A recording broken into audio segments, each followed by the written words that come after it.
Assalamualaikum warahmatullahi wabarakatuh. Halo, apa kabar para pecinta sinetron Ketika Cinta Memanggilmu? Jumpa lagi bersama dengan Mimin ya. Seperti biasa, Mimin akan membagikan informasi-informasi terbaru mengenai alur dari cerita sinetron Ketika Cinta Memanggilmu, yang tentunya semakin hari akan semakin seru, semakin greget, dan membuat kita semua penasaran. Di video kali ini, Mimin akan menceritakan tentang ulasan dari alur cerita sinetron Ketika Cinta Memanggilmu untuk episode tanggal 19 Februari 2025. Dan di sini, Mimin juga akan membagikan poin-poin penting dan juga pelajaran yang bisa kita ambil dari episode tersebut. Nah, kira-kira pelajaran apa saja ya yang bisa kita ambil dari episode tersebut? Tonton video ini sampai dengan selesai ya.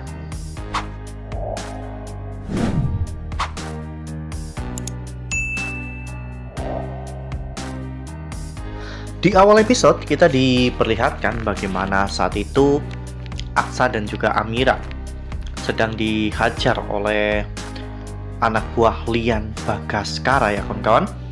Lian Bagaskara benar-benar sangat marah, apalagi perkataan Amira membuat Lian benar-benar ingin menghabisi Amira. Oleh karena hal itu, Lian pun membawa Amira pergi bersama dengan dirinya, sedangkan Aksa dihalang-halangi oleh dua anak buah Lian ya kawan-kawan.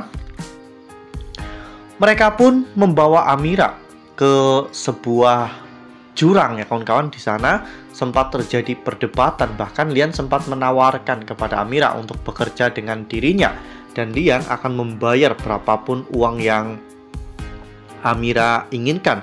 Namun saat itu Amira lebih memilih untuk mati daripada mengkhianati Aksa dan juga Bastian. Oleh karena hal itu, Lian akhirnya melempar Amira ke dalam jurang ya kawan-kawan. Sementara itu di sisi lain, akhirnya Bastian sampai ke tempat Aksa dihajar oleh anak buah Lian ya kawan-kawan. Bastian pun langsung menembakkan pistol ke udara, sehingga membuat anak buah Lian Bagaskara itu pun ketakutan. Melihat anaknya yang saat itu sedang dikeroyok, Bastian benar-benar tidak bisa menahan emosinya ya kawan-kawan. Saat itu, Bastian menyuruh anak buahnya untuk menghajar preman-preman anak buah Lian Bagaskara. Sementara Aksa langsung mengendarai mobil Bastian untuk mencari Amira. Aksa pun tahu bahwa Amira pasti dibuang ke jurang ya kawan-kawan, karena itu adalah satu-satunya jalan menuju jurang, sehingga Aksa bisa tepat waktu untuk menyelamatkan Amira. Dan Bastian yang saat itu membuntuti Aksa langsung membantu Aksa dengan melemparkan tali agar mereka bisa menarik Aksa dan juga Amira. Saat itu kondisi Amira benar-benar sangat buruk ya kawan-kawan. Mereka pun akhirnya membawa Amira ke rumah sakit. Di perjalanan, Bastian semakin curiga dengan hubungan Aksa dan juga Amira, karena Aksa benar-benar terlihat sangat khawatir ya kawan-kawan, hingga pada akhirnya mereka pun sampai di rumah.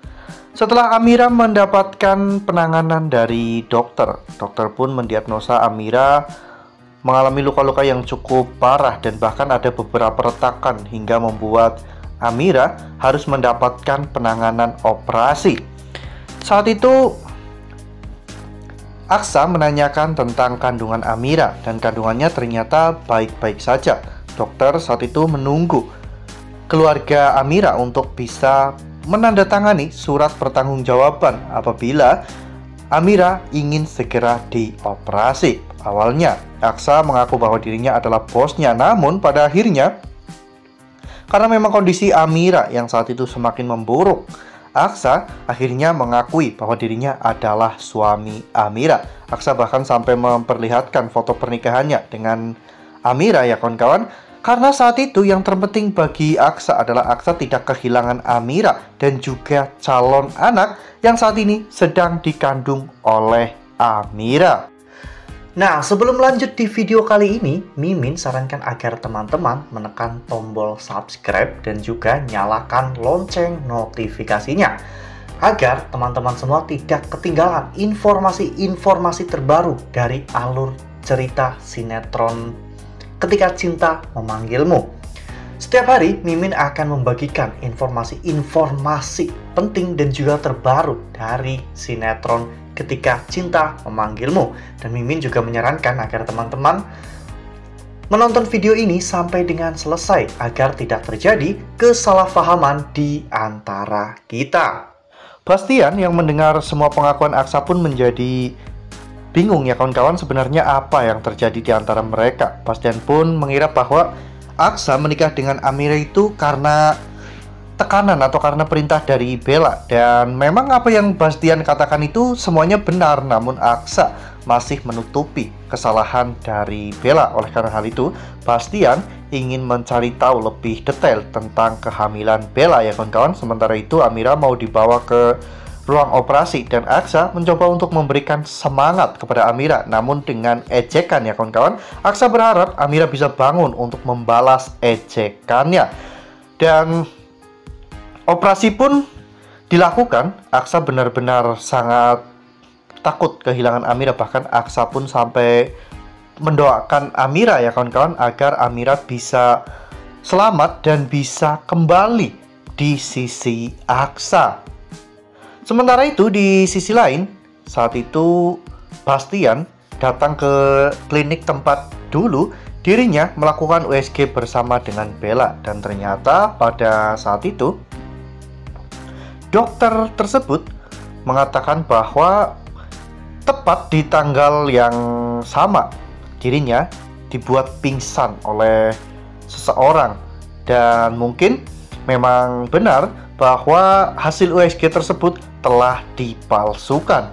Hal itu membuat Bastian benar-benar marah besar ya kawan-kawan, karena Bastian merasa bahwa dirinya telah dibohongi mentah-mentah oleh Bella dan juga Aksa. Bastian merasa bahwa ini semua pasti karena pengaruh buruk dari Bella ya kawan-kawan. Sementara saat Bastian pulang, saat itu Yuda terlihat sedang mencari Aksa dan juga Amira. Bastian pun marah karena Yuda tidak ada saat Aksa dan juga Amira membutuhkan Yuda. Namun Yuda beralasan bahwa dirinya membantu untuk mencari Alfi yang sempat hilang, sehingga Bastian pun tidak terlalu marah kepada Yuda ya. Sementara itu di sisi lain, saat itu Adam yang mencoba untuk membawa Bella ke rumah Aksa ya kawan-kawan untuk membeberkan semua kejahatan Bella. Namun Bella justru berhasil untuk mempengaruhi Adam ya kawan-kawan dengan menjual kesedihannya. Akhirnya Adam pun tidak jadi untuk membocorkan semua kejahatan Bella. Namun Bastian memang sudah menunggu kepulangan Bella ya kawan-kawan untuk memberikan pelajaran kepada Bella.